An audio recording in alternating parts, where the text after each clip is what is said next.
손해평가사 11회 자격증 과정을 본격적으로 시작해 보도록 하겠습니다. 작년 같은 경우에는 제가 보험의 이해를 맨 마지막에 1시간으로 정리를 했었거든요. 근데 이번에는 보험의 이해라는 이 파트가 작년에도 시험 문제에 10점, 5점짜리 2개 10점이 나왔어요. 사실 어렵지 않은데 10점을 맞추면 우리가 왜 시험에 60점 이상이어야지 붙는데 제 지인은 58점으로 떨어진 적도 있었거든요. 그래서 4점만 더 맞으면 되는데 이런 마음으로 보험의 이해부터 시작해 보도록 하고요. 여기는 그냥 페이지 수로는 사실 그 업무 방법서에 75페이지 정도 되고 제 교재로 한 53페이지 정도 되는데 이 페이지를 그냥 읽으면서 되게 쉬운 내용들이고 읽으면서 그냥 동화책 읽듯이 그냥 이렇게 읽어보세요. 그러면서 아 이렇구나 이해하고 또 때로 뭐 5개, 4개, 뭐 괄호치기 이런 거는 또 외우면 되게 좋을 것 같습니다. 교재 안에는요, 작년 문제를 비롯해서 기존에 나왔던 기출 문제들을 수록해 놨으니까 그것도 한번 같이 풀어보도록 하겠습니다. 그러면 보험의 이해 시작해 보도록 하겠습니다. 제1절에 위험과 보험에서 일상생활과 위험이라는 여기는 한번 같이 읽어보시면 될 것 같아요. 같이가 아니고 혼자 읽어보셔도 충분히 잘 하실 수 있고요. 이 위험의 개념 정의 및 분류에 대해서 시작을 해보도록 하겠습니다.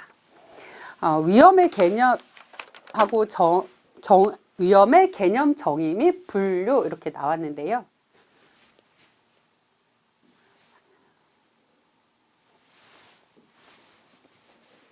위험의 정의는 명쾌하게 정의된 것이 없대요. 그런데 일반적으로 위험이라는 건 앞으로 안 좋은 일이 일어날 수 있는 가능성을 뜻하고요. 그래서 미래에 일어나는 일이고 안 좋은 일이고 가능성으로 구성된 게 위험이라고 할 수 있죠. 그래서 이렇게 위험에 대해서 사전적 정의는 위험에 직면할 위험의 리스크에 대한 사전적 정의는 위험에 직면할 가능성이나 기회를 리스크로 번역하여 동일한 의미로 사용을 합니다. 그래서 여기 조금 밑으로 내려와서 위험과 불확실성의 구분에 대해서 명확한 합의는 없지만 정리를 해보면 여기 위험에 대해 합의된 정의는 없지만 정의를 종합해서 정리해보면 첫 번째는 손실의 기회, 그리고 손실의 가능성, 불확실성, 그리고 실제 결과와 기대했던 결과와의 차이, 그리고 기대와는 다른 결과가 나올 확률 등을 위험이라고 얘기할 수 있습니다. 그래서 그 위험과 관련 개념을 보면 이렇게 말이 꼬이죠. 네. 빨리 해야 된다는 부담감으로. 위험과 관련 개념을 보면 3가지가 있습니다. 그래서 여기 조금 그 다음 장까지 넘겨서 보면 안 되네요. 한 장이 안 들어오네요. 위태가 있고요. 손인이 있어요. 위태가 있고 손인이 있고 그리고 손해가 있습니다. 요게 밑에가 손해거든요. 손해. 그래서 위태는 뭐냐면 위태는 여기 위험한 상태를 줄여서 위태라고 해요. 그래서 특정한 사고로 발생할 수 있는 손해의 가능성을 새로이 창조하거나 증가시킬 수 있는 상태를 말합니다. 예를 들어서 자동차 사고가 났어요. 자동차 사고가 났습니다. 근데 자동차 사고가 나기 전에 안개가 꼈어요. 내가 어젯밤에 잠을 못 자서 졸음이 왔어요. 그러면 위태위태 하잖아요. 자동차가 특히 막 눈길에 빙판길에 막 갈 때 위태위태 하죠. 사고가 나기 전에.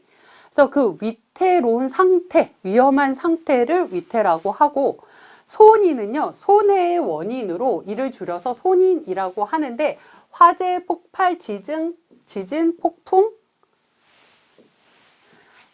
홍수, 자동차 사고, 도난, 사망 등이 바로 손인이다. 사고가 난 거예요.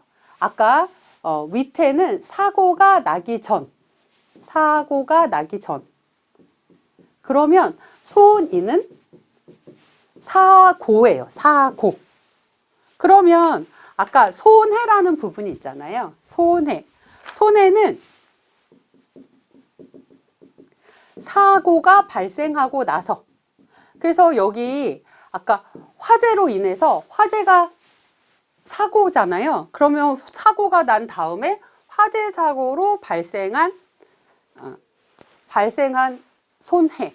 우리 얼마 전에 막 불이 너무 많이 나가지고 뭐 얼만큼이 탔다고 그러는데 제가 면적에 대해서 지금 생각이 안 나가지고 그러는데, 제가 청송, 안동, 뭐 이런 영덕 뭐 이런 데 가가지고 사과 조사를 했었거든요. 그 산청 뭐 이런 데.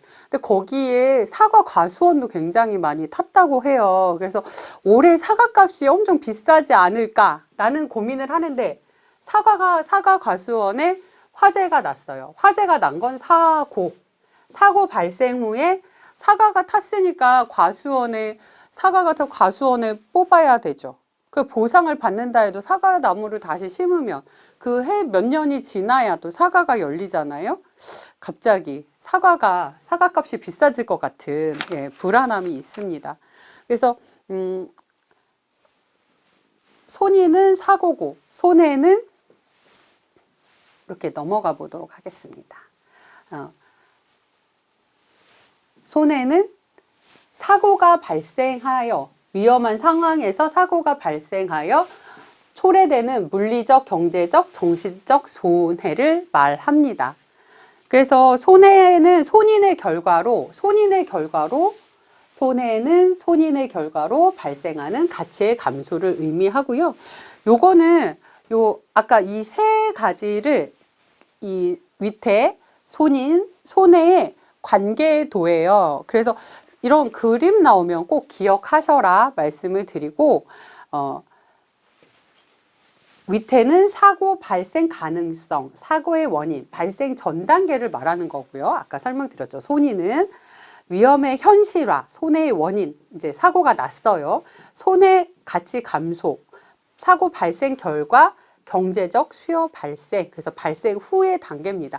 발생 전 단계, 사고가 났고 발생했고, 사고 발생 후의 단계입니다. 그래서 위태와 손인과 손해의 구분이 되어 있고요. 위험의 분류를 한번 보도록 하겠습니다. 위험의 분류 첫 번째는요, 객관적 위험과 주관적 위험이 있어요. 그래서 객관적 위험이라는 건 수치로 표현해 낼 수 있는 것. 그래서 자동차 사고가 났어요. 차가 부서졌어요. 차가 부서져서 얼만큼의 손해가 발생됐어요. 1,000만 원의 손해가 발생됐어요. 이런 거는 객관적으로 판단할 수 있는 거잖아요. 객관적 위험. 그런데 주관적 위험은 내가 배가 아파요. 보이지 않죠. 얼만큼 아파요? 배가 많이 아파요. 그냥 소화불량일 수도 있고, 사람마다 느끼는 게 다르니까 소화불량일 수도 있고, 또 때로는 배가 너무 아파서 병원에 갔는데 맹장이에요. 그러면 또 이게 어떻게 판단될 수 없죠. 주관적 위험이에요. 그래서 맹장이에요. 그러면 이거는 객관화될 수 있지만, 배가 아파요. 이것만으로는 객관적 위험인지 또는 측정을 할 수가 없기 때문에 이런 경우에는 주관적 위험이다. 그래서 주관적 위험은 개인의 특성에 따라 평가가 달라져 측정이 곤란한 위험을 말한다. 그래서 이렇게 두 가지가, 첫 번째가 객관적 위험과 주관적 위험으로 위험이 분류될 수 있다. 두 번째는요, 순수 위험과 투기적 위험입니다. 순수 위험은요, 이득의 범위가 0에서 마이너스 무한대네요. 그래서 잘해야 본전이라는 말을 하는데, 홍수, 낙뢰, 화재, 폭발, 폭발, 가뭄 등 사망이나 부상 및 질병 등이 여기에 해당되는데요. 순수 위험은 그냥 위험만 있는 거예요.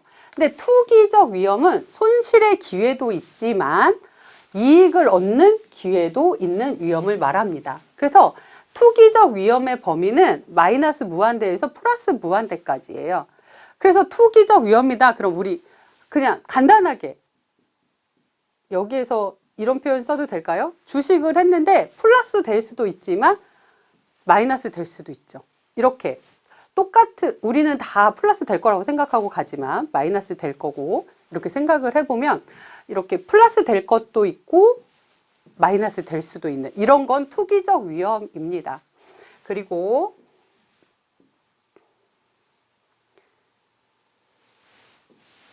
여기 보시면 순수 위험에는 초래하는 손실의 특성에 따라 재산이 줄어드는 위험, 재산 손실 위험이 있고요. 간접 손실 위험이 있고 배상 책임 위험이 있고 인적 손실 위험이 있습니다. 그래서 재산 손실 위험은요. 말 그대로 자연재해나 사고의 직접적인 결과로 있게 되는 재산상 피해 위험을 말하고요. 간접 손실 위험은 재산 손실 위험에서 파생되는 2차적인 경제적인 손실을 말합니다. 예를 들어서 자동차 사고가 났어요. 자동차가 부서졌어요. 재산 손실이 났죠. 근데 그 다음에 재산 손실이 나서 제가 일을 못 하러 갔어요. 회사에 못 갔어요. 그렇게 되면 회사에 못 간 거에 대한 비용 또는 내가 아픈 거에 대한 비용 이럴 수 있잖아요.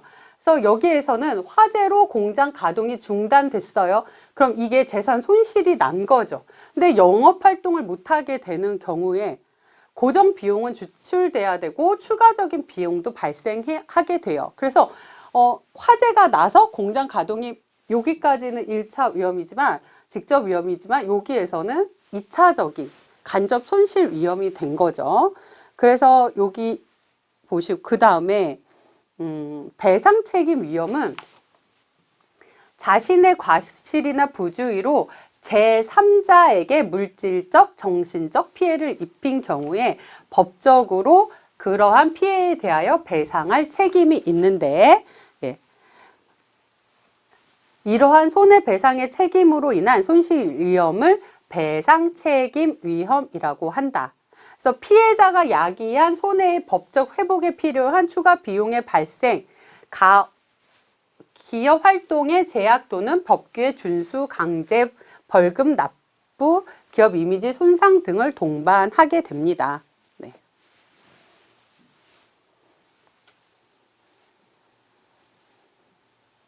그리고 여기 인적 위험,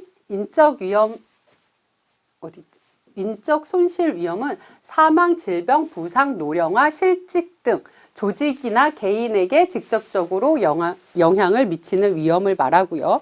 그래서 지금 순수 위험의 재산 손실, 간접 손실, 배상 책임 위험, 인적 손실 위험 이렇게 4가지가 있었습니다. 그리고 정태적 위험과 동태적 위험이 있는데요. 이거는 위험의 발생 빈도나 발생 규모가 시간에 따라서 변하는지 아닌지에 따라서 정태적 위험하고 동태적 위험으로 나뉘는데요. 정태적 위험 같은 경우에는 화산이 폭발됐어요.